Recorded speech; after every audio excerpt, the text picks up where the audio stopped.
এই শিফা শিয়ালিনী ও তার মেয়ে খুবই ভালো। সামান্য একটু টমেটোর চাটনি খাওয়ার জন্য মেয়েটি কত কষ্ট করছে। আমি জাদু করে এই টমেটোগুলো সোনা টমেটো করে দেই। এখন থেকে আর ওদের কোনো কষ্ট থাকবে না। ও মা, তোমার রান্না করতে আর কত সময় লাগবে? আমার না খিদে পেয়েছে। ও মা, কি রান্না করছো তুমি? হ্যাঁ রে মা টুম্পা, রান্না প্রায় শেষের দিকে। আমি তোর জন্য আজকে আলু সিদ্ধ দিয়েছি। আলু ভর্তা করে দিলে মজা করে ভাত খাবি। ও মা, শুধু আলু সিদ্ধ রান্না করেছো? এই রোজ রোজ আলু সিদ্ধ খেতে আমার একদম ভালো লাগে না। আবার বলছো মজা করে খাবো। রোজ রোজ আলু সিদ্ধ আবার মজা করে, যেটা আমার খেতে ইচ্ছে করে না। তুমি আমার জন্য অন্য একটা তরকারি রান্না করে দাও মা। মা টুম্পা, তেমন কিছুই যে রান্না করার মতো নেই। বাঘিনী মামির টমেটো বাগানে কাজ করে যে টাকা পেয়েছি সেটা তো শেষ হয়ে গেছে প্রায়। আমি এই মাস শেষে টাকা পেলে তোকে অনেক ভালো ভালো খাবার রান্না করে খাওয়াবো রে মা। আচ্ছা ঠিক আছে মা, তুমি তাহলে রান্না করো। আমি একটু ববিদের বাড়িতে গিয়ে ববির সাথে খেলা করে আসি। কিরে ববি, খেলা করতে যাবি? আরে ববি, তোদের ঘরের এই জানালা দিয়ে কত সুন্দর সুগন্ধ বের হচ্ছে। কেমন একটা টমেটো টমেটো ঘ্রাণ। তোর মা কি টমেটো রান্না করছে? হ্যাঁ রে টুম্পা, আমার মা যে আমার জন্য টমেটোর চাটনি রান্না করছে। জানিস, আমার মায়ের হাতের টমেটোর চাটনি খুব মজা। হ্যাঁ রে ববি, আমার না টমেটোর চাটনি খেতে খুব পছন্দ। কিন্তু আমাদের তো টমেটো গাছ নেই, তাই আমার মা আমাকে টমেটোর চাটনি রান্না করে দিতে পারেনি। জানিস, আমার মা না শুধু আলু সিদ্ধ রান্না করে রেখেছে। আলু ভর্তা আমার রোজ রোজ খেতে একদম ভালো লাগে না। তুই একদম মন খারাপ করিস না টুম্পা। চল, আমার মাকে বলবো টমেটো চাটনি দিয়ে আমাদের দুজনকেই ভাত দিতে। এরপর মজা করে খাবো। ও মা, তোমার কি টমেটো চাটনি রান্না করা হয়ে গেছে? আমি দেখো টুম্পাকে নিয়ে এসেছি। তোমার হাতের টমেটো চাটনি খেতে খুব মজা। আমাকে আর টুম্পাকে টমেটো চাটনি দিয়ে ভাত দাও তো দেখি। আরে ববি, তুই এটা কি বলছিস? তুই রাস্তা থেকে ভিখিরিটাকে কুড়িয়ে নিয়ে এসেছিস আমার বাড়িতে টমেটোর চাটনি খাওয়ার জন্য। ওকে এক্ষুনি বাড়ি থেকে বের করে দে। আমি যা টমেটো চাটনি রান্না করেছি এটা আমরা খাবো। আর টমেটোর যে দাম, এত দামের টমেটোর চাটনি রান্না করে ওই ভিখিরিকে কেন খাওয়াবো? মা, টুম্পা আমার অনেক ভালো বন্ধু। আমি টুম্পাকে ডেকে নিয়ে এসেছি। জানো, ওদের বাড়িতে গেলে টুম্পার মা আমাকে খেতে দেয়। তুমি ওর সাথে এমন করছো কেন মা? আরে আরে, আমার মেয়ে কখনো আমার মুখে মুখে তর্ক করে না। আজকে কিনা আমার মুখে মুখে কথা বলছিস?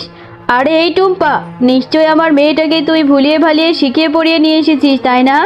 তোরা ছোট লোকেরা হচ্ছিস খুব লোভী।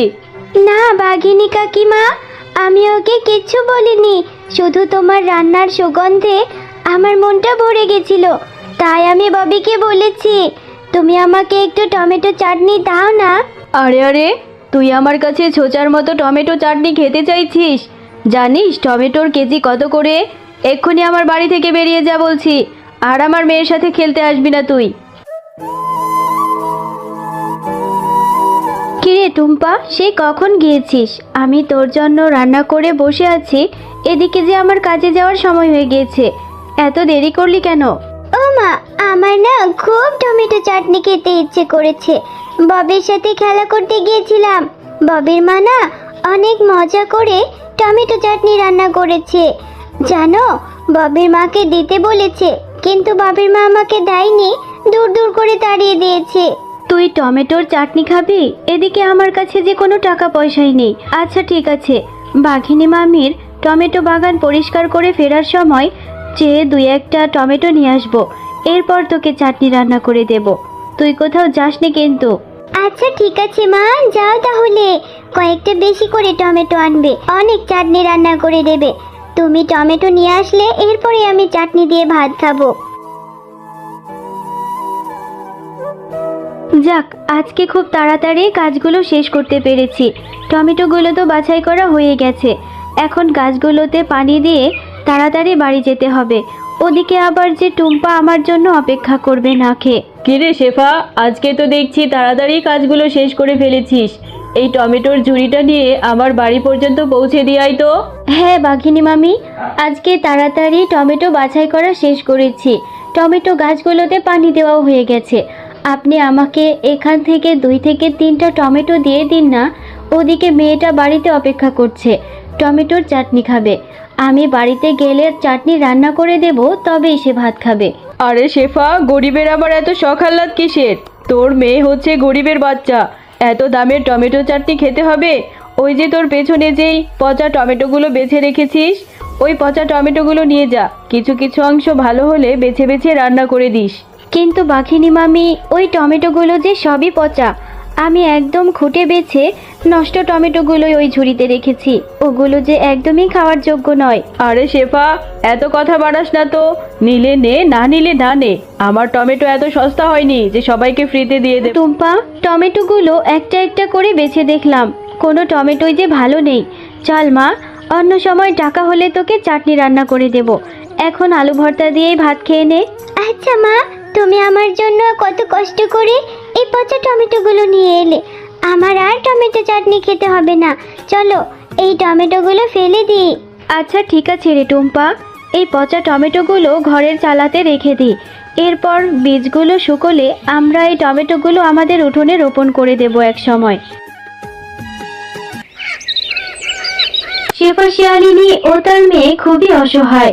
সামান্য টমেটোর জন্য ওরা কত কষ্ট করছে। আমি এই পচা টমেটোগুলোকে জাদু করে সোনার টমেটো করে দিই, এরপর ওদের দিন ভালোভাবে কেটে যাবে।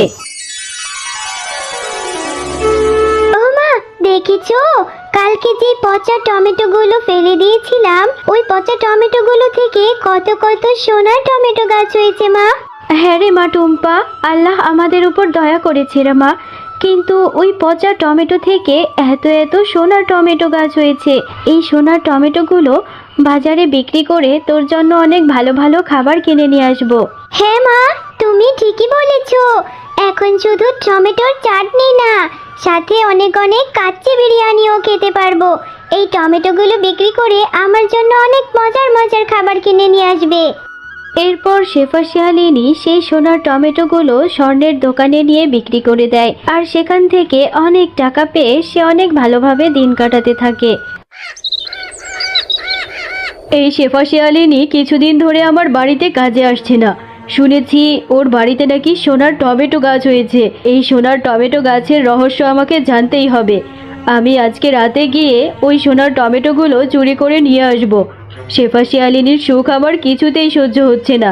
এই তো সেই টমেটোর গাছ। আসলেও তো টমেটোগুলো কত সোনার, চকচক করছে। এখন এই টমেটোগুলো চুরি করে বাড়িতে নিয়ে যাব। দুষ্টু বাঘিনী, তুই অনেক লোভী।